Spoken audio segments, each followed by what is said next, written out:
The last time my mother gave me a ring, it came with a fiancé I despised and a contract I hadn't signed. The pearl necklace she insisted I wear for the engagement dinner itched against my collarbone like a leash. Around me, crystal chandeliers sparkled with polite cruelty, reflecting every artificial smile and shallow toast in a room built to impress and suppress.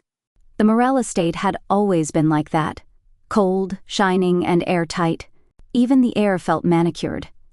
I sat in silence at the end of a long glass table, surrounded by distant relatives and closer enemies. My mother, Vivian Morell, watched me like a general watching her most troublesome soldier fake obedience. Beside her sat him, Gregory Lane, 35, rising politician, widely respected, privately revolting. He smiled like a man who thought women were ornamental, especially ones he intended to own. His hand grazed mine under the table. I moved it away, slowly enough to look polite, fast enough to remind him I wasn't prey. He leaned in. "You're prettier when you're quiet," he whispered with wine on his breath. I smiled. So did my mother. The room kept talking, oblivious. Then I stood. "Excuse me," I said to no one in particular. The room quieted just enough to notice my departure. I walked out of the dining hall, through the marble corridor lined with portraits of dead men who'd owned things, and into the night air that smelled like chlorine and disappointment. The bar I ended up in didn't even have a name, just a flickering neon sign that read "Open like a dare." The walls were black. The stools creaked. The bartender didn't ask questions. I sat down and said, "Something bitter." He poured without speaking. That's when I saw him. At the far end of the bar, a man sat alone, untouched drink in hand. He looked like he'd stepped out of a museum. Tailored coat, immaculate shirt, sharp features, and a kind of stillness that didn't match the chaos around him. A stillness that wasn't human. Our eyes met. I should have looked away. He didn't blink. I took my drink and walked straight to him. "You're not from around here," I said. "You are," he replied. I sat beside him. "Name?" I asked. He tilted his head. "Do you need one?" "I need an escape. And you look like someone who offers dangerous things." A pause. Then, "Grace Morell. Only daughter. Heir to a name you hate? You know me. I know desperation when it walks in wearing pearls." He didn't leer. He didn't smirk. He just looked at me with eyes so dark they seemed bottomless. "You want out," he said. "I want a name." "What kind of name?" "One that keeps me hidden." I stared at him. "You're not human, are you?" He didn't answer, which was answer enough. My heart didn't race. It steadied, like I was finally speaking to someone who understood deals, not delusions. "What's the cost?" I asked. "No emotions, no expectations. You get freedom, I get cover. We don't interfere in each other's lives." I looked down at my drink, then back at him. "I don't believe in love anyway." His lips twitched. Almost a smile. "Perfect." We stepped outside. The air was thicker now, like the night held its breath. He reached into his coat and produced a small scroll. When he unrolled it, the ink shimmered faintly, language I couldn't read but somehow understood. "Say yes," he said. I did. The paper dissolved in a flicker of heat. My left ring finger burned. When I looked down, a thin silver band pulsed like it had been pressed into my skin from the inside. He looked at it with clinical interest. "It'll fade when it's safe to remove. Until then, you're legally and metaphysically unavailable." "And you?" "I'm always unavailable," he said with no humor. "What's your name?" I asked. He paused. "You may call me Oris. Where do we live?" He nodded once. "I've already arranged the apartment." Of course he had. As we walked away from the bar and into the quiet streetlight glow, he added, "I don't love Grace." "Perfect," I said again. "Because I don't need love. I need out." But in the silence between us, I caught something odd in the way he watched me. Like a man unfamiliar with mirrors, suddenly seeing himself reflected in someone else's defiance. The ceremony took place in silence. No priest, no witnesses, just me, Oris, and the kind of stillness that didn't feel like absence, but a presence waiting to be obeyed. He held out a small obsidian blade. 1 drop. That's all it takes. I pricked my finger and let the blood fall on the parchment he placed between us. The ink shimmered as before, lines that twisted mid-air, rearranging themselves with purpose. As the last character sealed itself, I felt a warm, sudden burn on my ring finger. I looked down. The silver band appeared again, this time permanent, cool despite the sting. It had no beginning, no end, no seam. Just a quiet promise, you belong to no one but the deal. Oris examined the mark with detached approval. The contract is sealed. Do I get a copy? I asked. No need. It remembers. He turned away, like the moment meant nothing, and maybe for him, it didn't. The apartment overlooked a quiet park, trees arranged with architectural precision, paths curved like afterthoughts. The building itself was sleek and glassy, too clean to feel lived in. Inside, 1 bedroom, 1 office, 2 separate spaces to exist without ever truly meeting. The furniture was modern, minimalist, gray and white and beige, no personal touches. Nothing soft. This isn't a home, I muttered as I dropped my coat over the back of a steel chair. It's a stage, Oris said simply. It's meant to be seen, not lived in. Of course. He moved like someone who'd done this 1,000 times before. Took the office, left me the bedroom. Not a word about shared routines. No questions about preferences or comfort. He opened a closet and began rearranging files. Do you do spreadsheets too? I asked, trying to sound light. No. I keep ledgers in my head. Wow, I said. Married less than a day, and you're already more organized than my entire family. He didn't respond.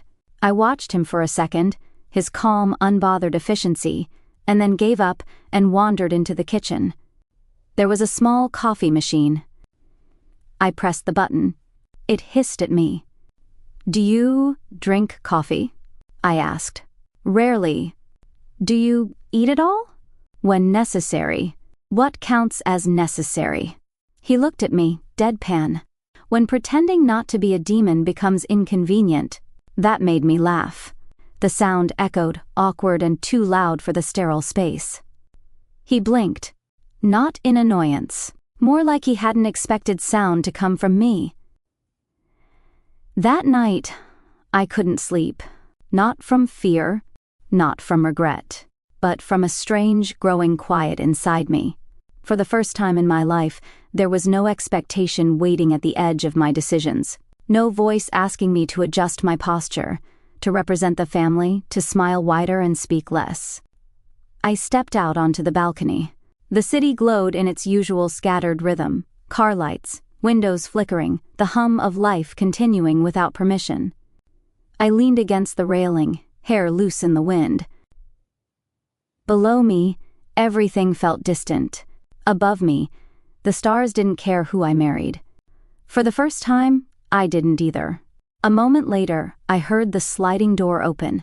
Oris stepped out beside me, barefoot, hands in the pockets of his dark slacks. We didn't speak for a while. Then I said, "You know you don't breathe in your sleep?" "I don't sleep," he replied. "I don't dream, either." I nodded. "Lucky you. You dream?" "Sometimes. Mostly falling." He looked at me then, not with pity, but curiosity. "Do you hit the ground?" "Not yet," I said. "But I think I'm close." Another silence stretched between us. "I don't fall," he said finally. "I disappear." "Sounds nice." "It's not." The wind picked up. I shivered slightly. He noticed, then disappeared inside, returning seconds later with a folded blanket. He draped it over my shoulders without a word. It wasn't warmth exactly, but it wasn't cold anymore either. In the quiet of that balcony, under a fake marriage and an uncaring moon, I realized something. This wasn't love. It wasn't safety, but it was peace. And that was already more than I'd ever been allowed to have. And somehow, that was enough. For now, I found him on the balcony again, long past midnight. The apartment was silent, save for the low hum of electricity in the walls. I'd woken not from a nightmare, but from the absence of one, like my subconscious forgot to fill the void with fear. The door to the balcony was cracked open. I saw his silhouette through the glass, unmoving, outlined by the city's soft orange haze. He wasn't breathing. He never did. I stepped closer. His back was to me, coat hanging loose, sleeves pushed up to his elbows. His hands rested on the railing, or they had, until I noticed the faint, ember-like glow pulsing beneath his skin, fingers lit from the inside. Not fire, exactly. Something quieter, contained, like pain disguised as control. He didn't flinch when I stepped beside him. He didn't hide it either. "Your hands," I said. "They're fine." That's not what I asked. Still, he didn't move, but I saw the glow intensify for a moment, then fade. "Does it hurt?" I asked. He turned his head slightly toward me. "Not all the way, just enough. I don't feel pain the way you do," he said calmly, but I remember what it meant. There was something eerie in the way he said it, not cold, just remote, like pain was a country he hadn't visited in a long time, but still remembered the language. "What happened?" I asked. He hesitated. "That was new. One of my older contracts was broken," he said at last. "Someone found the name I used and tore it loose." I felt the echo. "Is that dangerous?" "To me?" "Yes." "To them?" His lips twitched. Eventually, I leaned against the railing beside him, folding my arms. "How many contracts have you made?" "Too many to count." "Do they all look like this?" I lifted my hand, letting the moonlight catch the thin silver band on my finger. "No." He looked down at it. "This one's different." "How?" "It's real." I blinked. "Wait. So the others weren't?" "They were shadows, legal illusions. They worked. This actually binds." "To what?" "To you." The words landed quietly, but they pressed against something deep in my chest. I wasn't sure if it was dread or something stranger. "Why would you do that?" I asked. "You said you don't care." "I don't," he said too quickly. Then softer, "I didn't."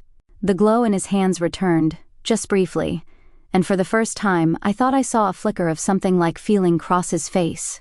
Not grief, not anger, memory. I thought of my father, of the way he never raised his voice when he hit me, just raised his hand, as if I were something to be corrected, not loved. He said love was expensive. And I believed him, because every time I asked for it, it cost me. But here was this creature beside me, forged from fire and shadow, admitting something more honest than any man in my family ever had. I remember what pain meant. "You're not what I expected," I said. He glanced at me. "What did you expect?" "A monster." He didn't smile. "I am one."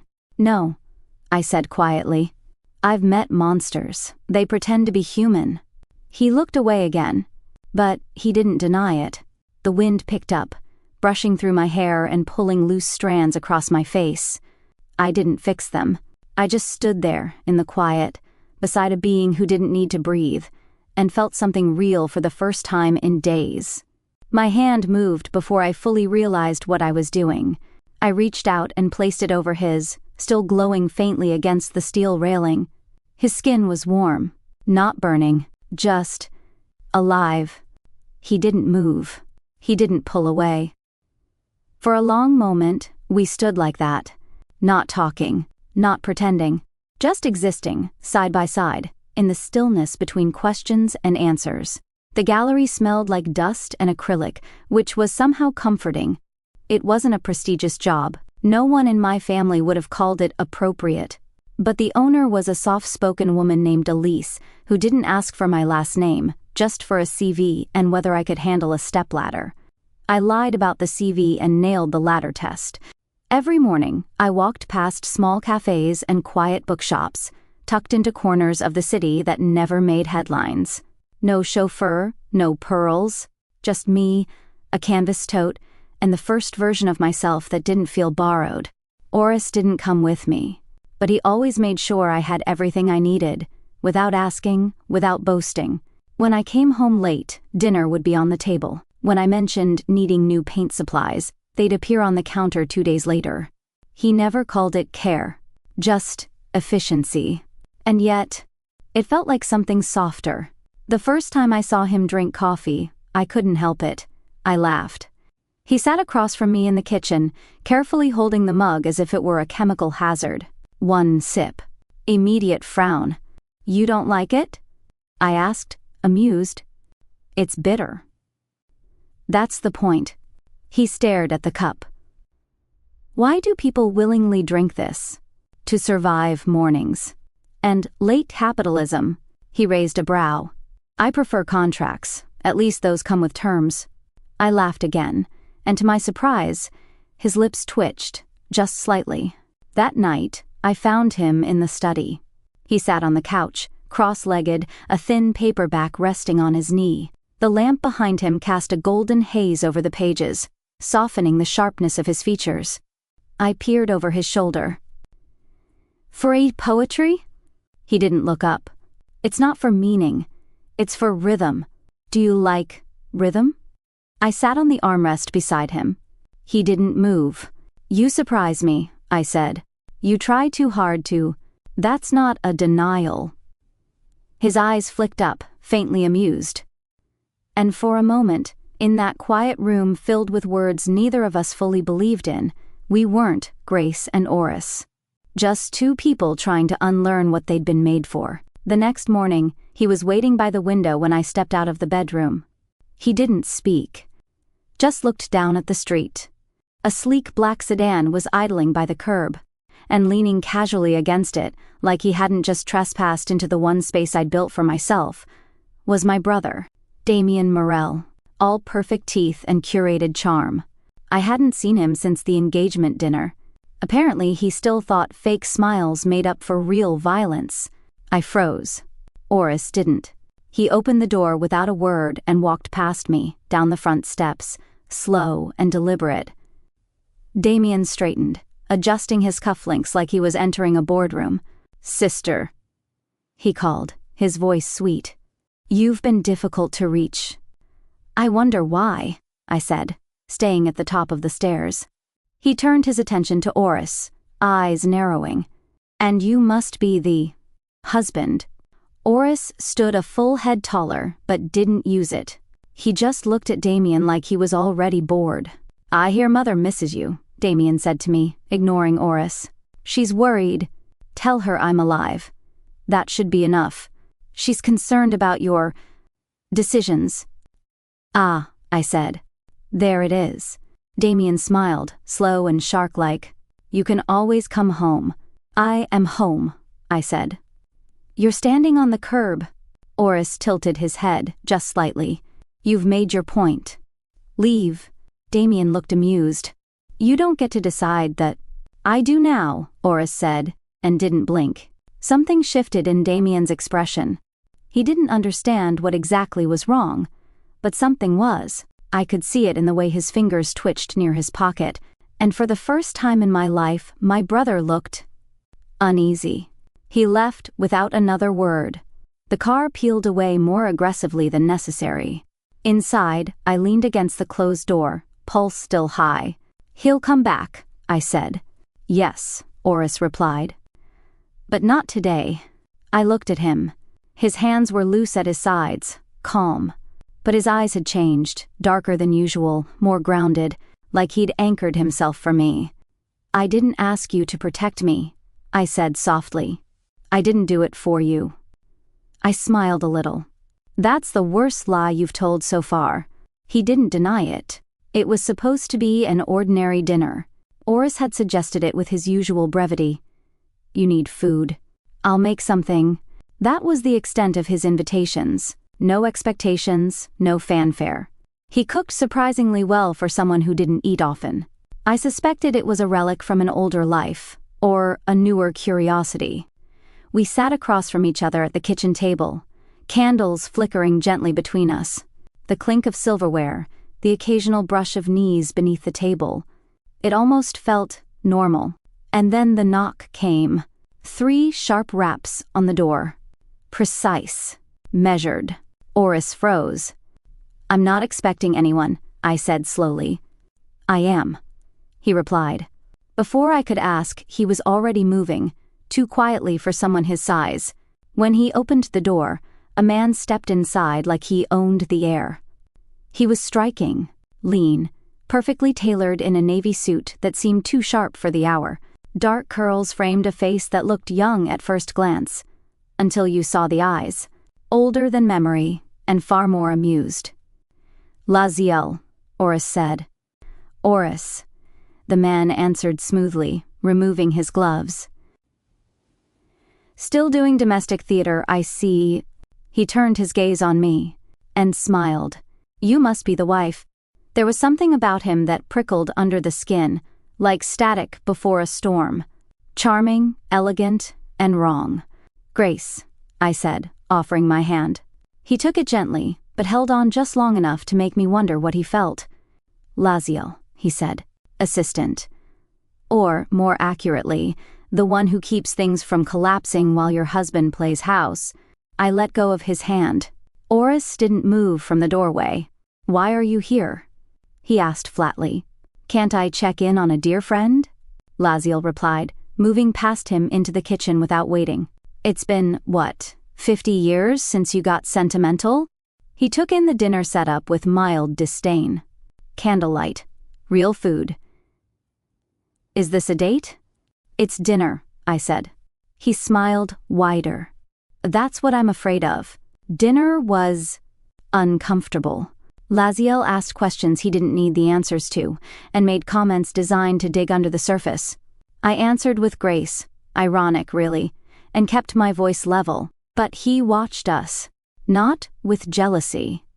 With calculation. As if he were trying to solve an equation where I was the variable throwing everything off. "So," he said eventually, swirling wine he hadn't touched. "How's married life treating you?" I shrugged. "It's quiet." Oris has always preferred silence. Less chance for lies to echo. I smiled. "And yet here you are." Oris said nothing, but his jaw was tight. Laziel leaned back in his chair. "Do you think you're helping him?" "I don't know. I'm not trying to." "That," he said, "is exactly the problem." Later, I found him in the hallway near the study. He was standing beside the window, arms crossed, gaze distant. The city lights reflected off the glass, turning his face into a fractured mirror. "I know what you're thinking," he said without looking at me. "I doubt that. You think you're healing him. You think your softness is making him warmer. But demons don't warm, Grace. We calcify." His voice wasn't cruel, just absolute. "I never said he was changing." He finally looked at me. "But you hope he is." I didn't answer. He stepped closer. Not threatening, just close enough to unsettle. "You're the crack in his armor," Laziel said. "And if he breaks?" "Do you know what happens? Why don't you enlighten me?" "Our kind doesn't break quietly. We don't fall in love, Grace. We fall into ruin.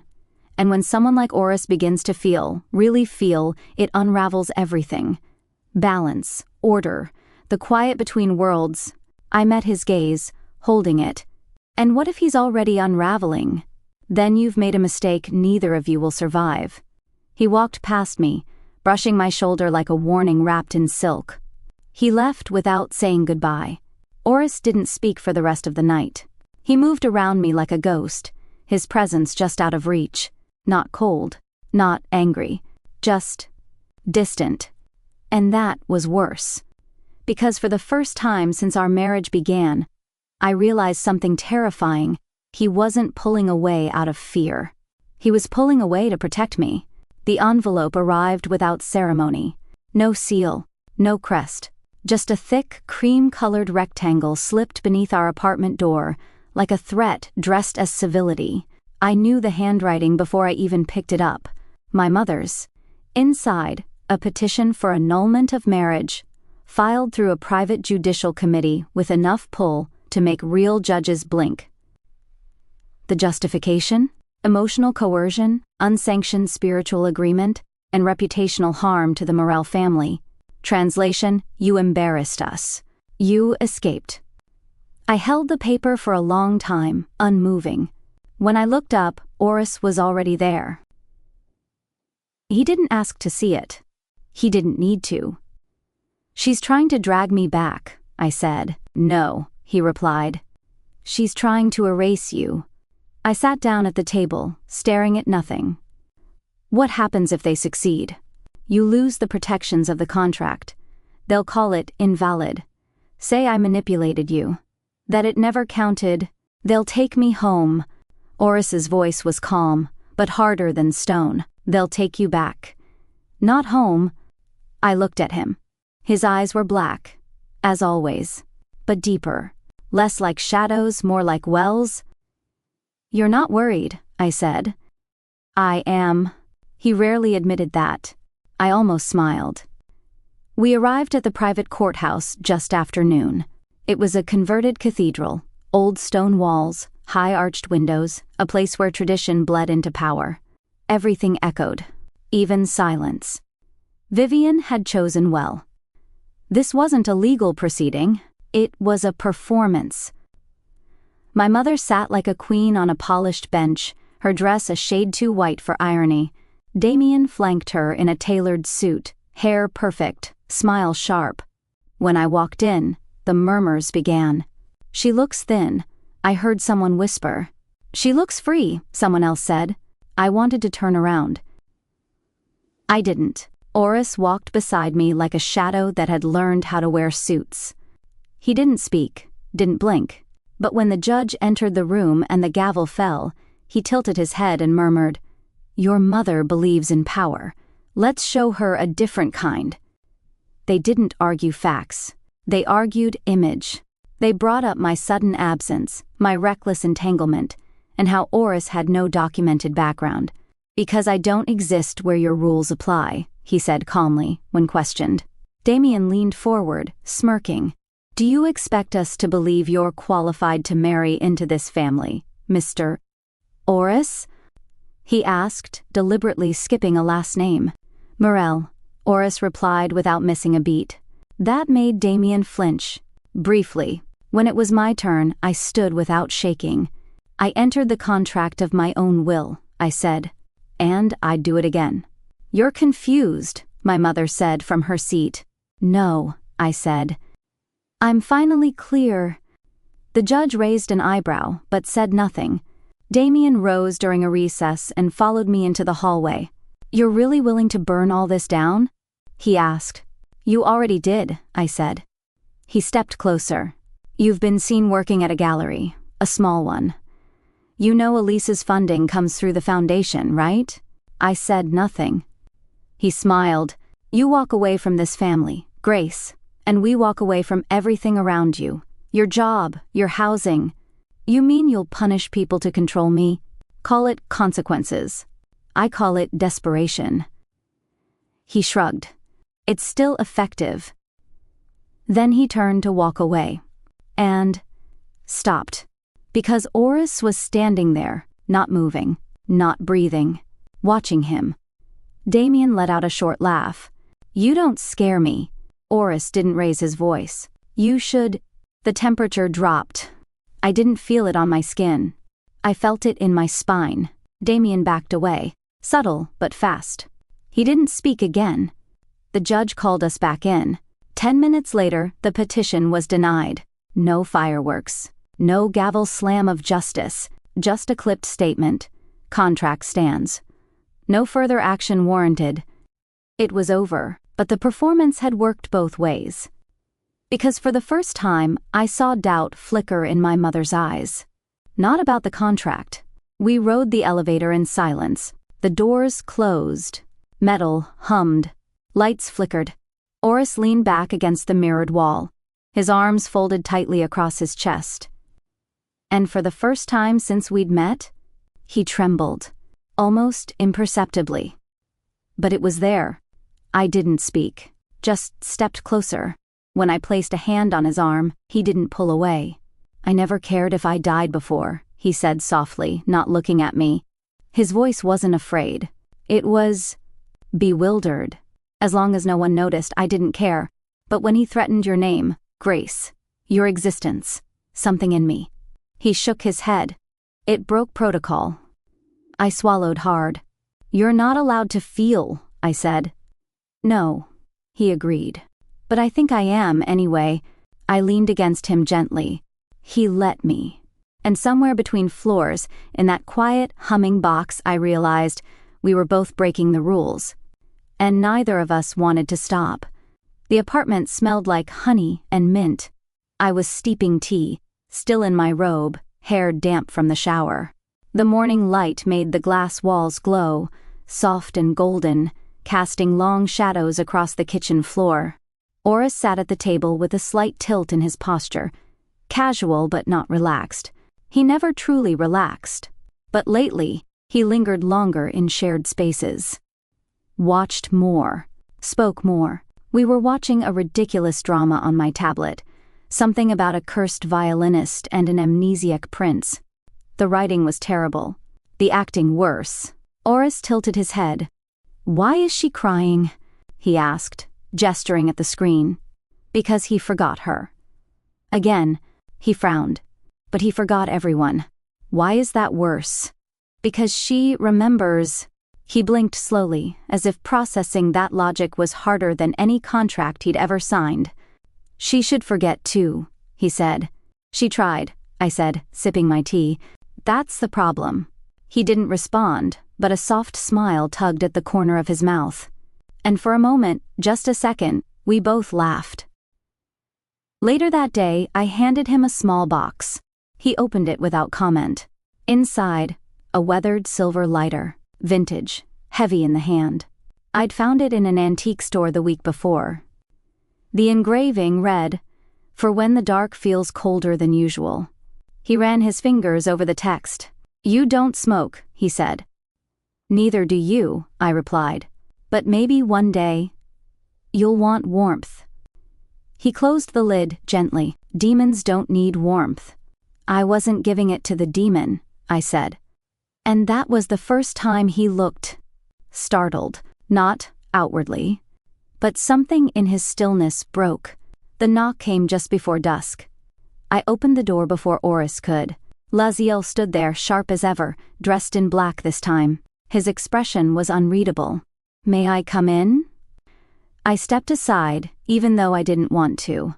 He walked through the space like he already owned it, pausing by the living room window to glance out over the park. "I suppose you think it's going well," he said. I folded my arms. "We're not asking for opinions." He turned. "No. But I came to offer a warning. The last one you'll get." I stayed silent. He walked closer, each step echoing a little too loud. "If you fall in love with him, Grace, he will vanish." I stared at him. "What?" "It's built into the contract. You didn't read the fine print. Most don't. If your feelings cross a certain threshold, the bond breaks. And Oris disappears. That makes no sense." "It makes perfect sense. Love is the one thing our kind can't control. The contract protects you. But it also protects him from being corrupted." I swallowed hard. He never told me that. He probably doesn't know. Or doesn't want to. My voice dropped. "Why are you telling me this?" "Because you're getting close," he said too gently. "And because if he starts to feel it too, he'll be torn apart by something he wasn't built to survive." I stood in the hallway long after Laziel left. My chest felt tight, not from fear, but from the cruel, quiet truth curling inside me. I already felt it.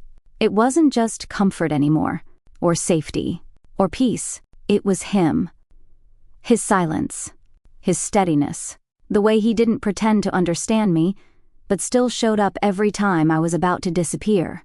I had fallen, and now I had to leave.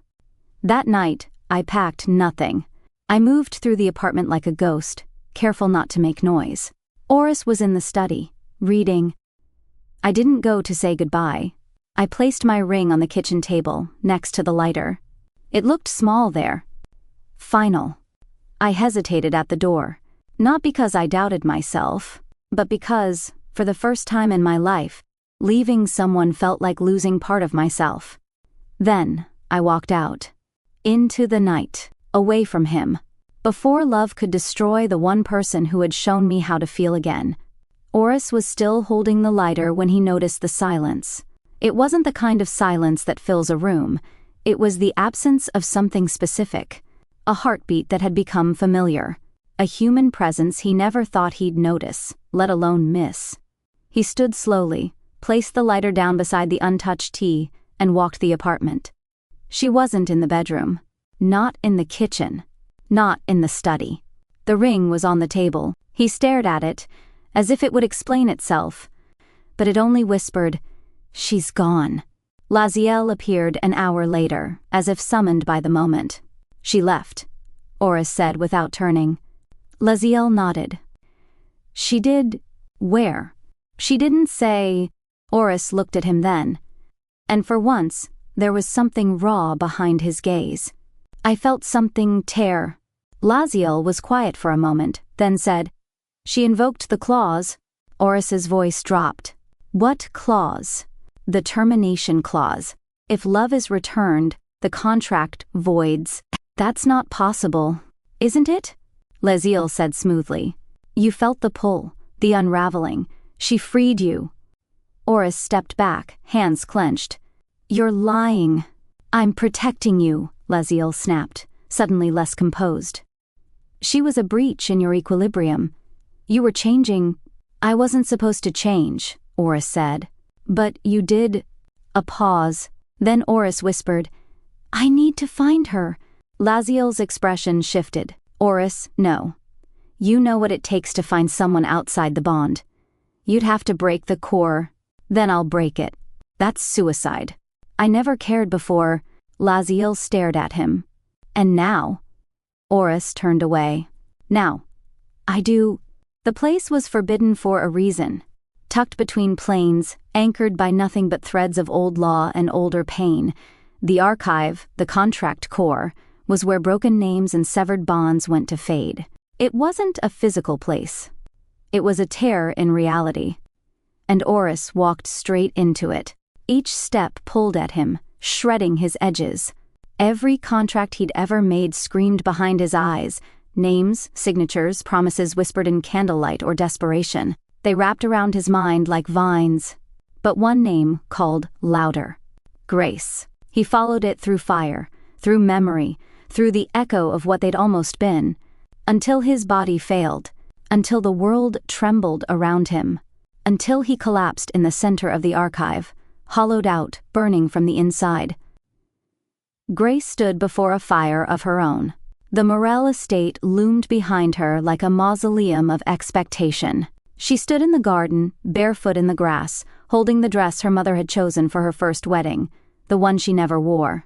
Ivory silk, cold as the woman who picked it. She didn't hesitate. The flame caught quickly. She watched it burn.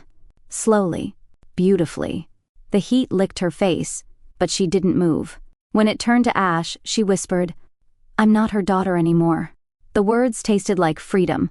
She turned and walked away, never looking back. It took her hours to find him. She didn't know where she was going. Only that something inside her pulled her in the right direction. Not magic. Not instinct. Just love. Real, unrelenting, terrifying love. She found him collapsed on the floor of a place that didn't exist. The walls shifted like smoke. The ground pulsed like a dying heartbeat. Light bent the wrong way. And Oris was curled in the center, skin cracked with faint ember lines, breath shallow. "Oris," she breathed, running to him. His eyes opened, barely. "Don't," he whispered. "Don't free me. Unless you're leaving forever." "I'm not," she said, choking back the fear. "I didn't come to run." Her hand found his, still warm, barely. "I came to stay." The archive trembled. Threads of energy twisted around them, resisting, recoiling. But then, something shifted. The bond didn't break. It changed. It rewrote itself in silence. And where there had been a contract, there was now a choice. Oris shuddered, took a deeper breath. His voice steadied. "You stayed? I'm stubborn." "I know," he said, and for the first time, his lips curved. "Thank you." The gallery smelled like fresh paint and soft electricity. My first solo exhibition. People moved slowly from piece to piece, whispering in the way people do when they're not sure if they're in the presence of something sacred or just honest. Maybe both. Some of the canvases were filled with motion, streaks of color that refused to settle, reflections of chaos that had once lived inside me. Others were quieter. A single line, a fractured curve, a question I hadn't answered yet. But in the center of the room stood something unexpected. A blank canvas, no frame, no title, just empty white, hung at eye level. A small placard beside it read, "The place where I begin." Some people stared at it longer than anything else, and Oris stood beside it. He wore black, always, but there was a softness to him now. Less armor, more skin. People greeted him. They smiled. Shook his hand. They thought he was my partner, a husband, a supporter. They thought he was human. He let them. And I watched him let them, not with performance, but presence. He stayed. He chose to stay. When the crowd had thinned, I joined him by the blank canvas. He glanced at it, then at me. "Still empty," he said. "It's not for painting," I replied. "It's for remembering that I get to decide what goes there." He nodded. "I never thought I'd see you here," I said. "I almost didn't make it." "You almost didn't survive. And yet," he murmured, "here I am." There was a pause, then something gentler in his voice. "I'm still not human." I turned to him. "But..." He met my gaze. "But I think I'm something better now." "What's that?" His smile was quiet. "Real. Yours." Across the street, in the shadow of an old bookstore, Laziel stood with his coat open to the wind. He held a slip of parchment in his hand, a single thread of law, frayed at the edges. A contract. The last one. He held it over a match, watched it curl, blacken, vanish.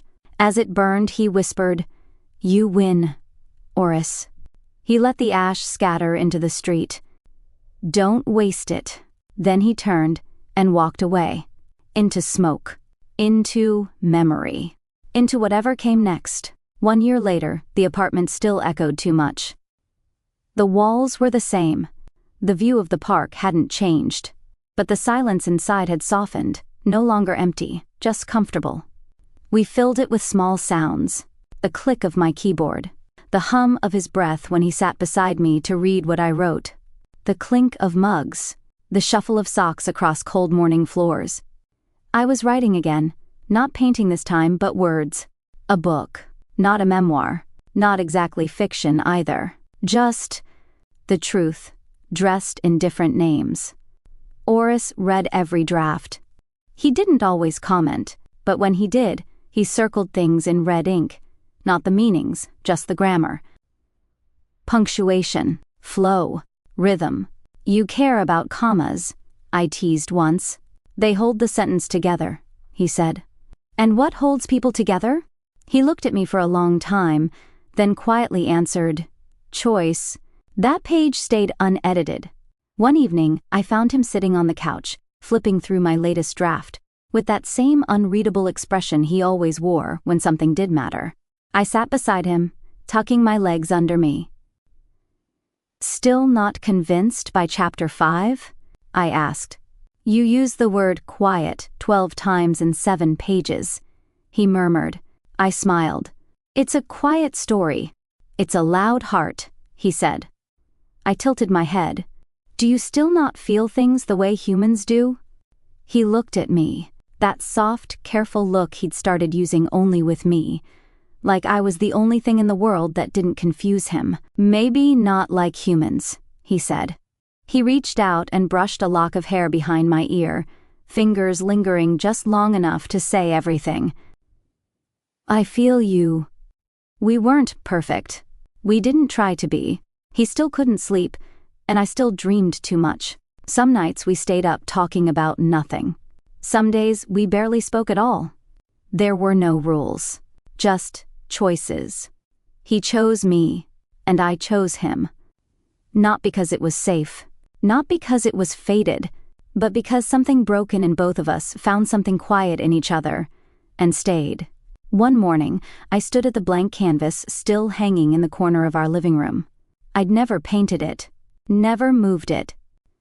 But this time, I picked up a brush. Just one stroke, deep red, warm, imperfect. I turned back and saw him watching from the doorway. He didn't say anything. He didn't have to. Because this wasn't a masterpiece, but it was ours. And that was enough.